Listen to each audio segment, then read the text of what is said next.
Uh, well, going back to what we discussed about the Muslim world, there are issues that are too difficult even to discuss.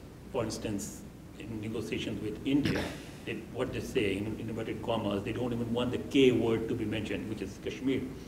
And initially in your inaugural speech, you did mention Kashmir, and after that it has been absent from the statement by you and other officials of your administration. Why? Well, I don't think that we've been silent on the fact that India is a great friend of the United States and Pakistan is a great friend of the United States, and it always grieves us to see friends fighting. And we can't dictate to Pakistan or India how they should resolve their differences, but we know that both countries would prosper if those differences are resolved. And I believe that there are opportunities, maybe not starting with Kashmir, but starting with other issues, that Pakistan and India can be in a dialogue together and over time to try to reduce tensions and find areas of common interest. And we want to be helpful in that process, but I don't think it's appropriate for us to be the mediators in that process. I think that this is something that Pakistanis and Indians can take leadership on.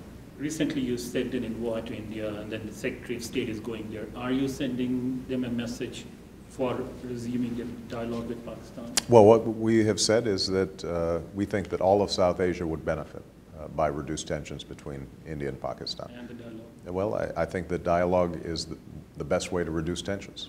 And so, we're hopeful that Prime Minister Singh and President Zardari, they recently had an opportunity to meet briefly. It wasn't an extensive conversation, but it was the start of what may end up being more productive conversations in the future. Mr. President, Pakistan's nuclear weapons are a cause of concern. Do you actually see the possibility that one day the Taliban may take over those weapons? And if you see that happening, will you actually try to seize those weapons before the Taliban do? Well, I wouldn't engage in hypotheticals like that. I have confidence that the Pakistani government has safeguarded its nuclear arsenal, that is Pakistan's nuclear arsenal, and what I do have concerns about is making sure that the Taliban and other extremist organizations aren't taking root in South Asia, in Afghanistan, in the Middle East, and we want to partner with everybody to make sure that this cancer does not grow. One of the things that I said in my speech in Cairo is that Islam has an extraordinary tradition of tolerance and peaceful coexistence. And that tradition is being distorted and being warped. Now, the United States, we do not want to be in a position where we're having to send troops to Afghanistan, for example. We would love the Afghan government to be secure and stable so that it can ensure that it does not become a safe haven for organizations like Al-Qaeda. We would much prefer being a partner with countries like Afghanistan or Pakistan and simply work together on issues of common interest like commerce and increasing trade and improving development in all countries. But it's very difficult to do that if you have people who have distorted a great religion and are now trying to wreak havoc not only in the West, but most often directed against fellow Muslims in places like Pakistan. And that is something that we will always stand against. You're aware of growing anti-Americanism in the Islamic world, even in places like Pakistan and Afghanistan. And in Pakistan particularly, the drone attacks do contribute to that. So how would you counter this? I mean, it seems that you are not winning the war to win over the hearts and minds. And will you ever consider stopping those drone attacks? And related to that is sending ground troops to Pakistan. Will there be a scenario in the future where if you had authentic information about the presence of Osama bin Laden and people like him in a certain areas, will you be willing to send troops in?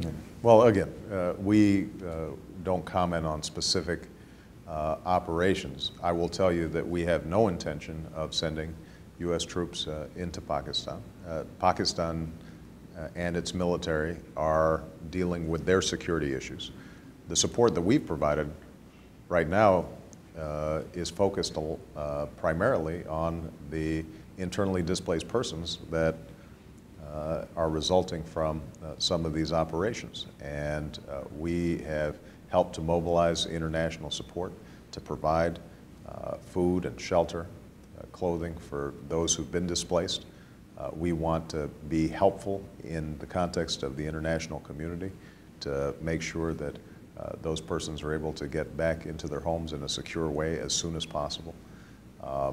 So our primary goal is to be a partner and a friend to Pakistan and to allow Pakistan to thrive on its own terms, respecting its own traditions, respecting its own culture.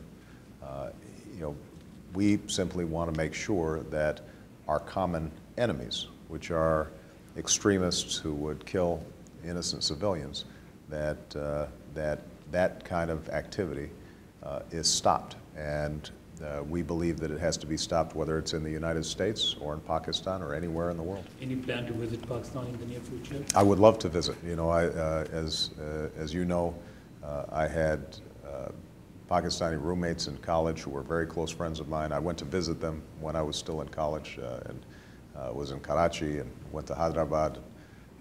Their mothers taught me to cook. Yeah, I heard. What can you cook? Oh, keema and dal and. Oh my God. You name it, I can cook it. And so I have a great affinity for Pakistani culture and the great Urdu poets and so my hope is Urdu poetry as well? Absolutely. So my hope is that I'm going to have an opportunity at some point to visit Pakistan. And obviously, one of the things that I think ties our countries together is the extraordinary Pakistani American community that is here in the United States, who are thriving and doing great work as physicians and as lawyers and as business people. And one of the great opportunities, I think, for Pakistan is to be able to draw on all this talent and extraordinary entrepreneurship to help provide concrete benefits to the Pakistani people. And I think that's one of the biggest challenges for Pakistan. We want to be a partner in opening up trade opportunities, but making sure that people on the ground, day to day, they're getting an education, children are going to school, that farmers are able to get a decent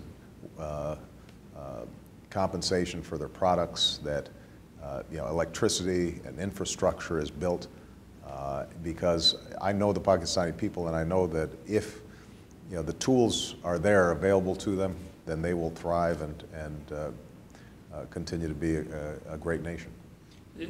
Some people say that you're against some of the restrictions introduced in the House bill, Aid to Pakistan bill. Would you like to explain? Well, my view is that we have to help Pakistan on to provide them the resources that will allow for development. Now, we have in the past supported, I think, Pakistan militarily. I think it is important to make sure that military support is directed at extremists and our common enemies. But I also think that the relationship between the United States and Pakistan can't just be based on military to military cooperation. It's got to be based on something richer that involves development and exchanges of students and business people and development. And so we want to encourage that kind of work as well, and we helped to lead a effort that raised $5 billion of development assistance for Pakistan at a donors conference in Japan. Hundreds of millions of dollars that we're trying to provide to support internally displaced people. That's the kind of strategy that I think will bring our countries closer together.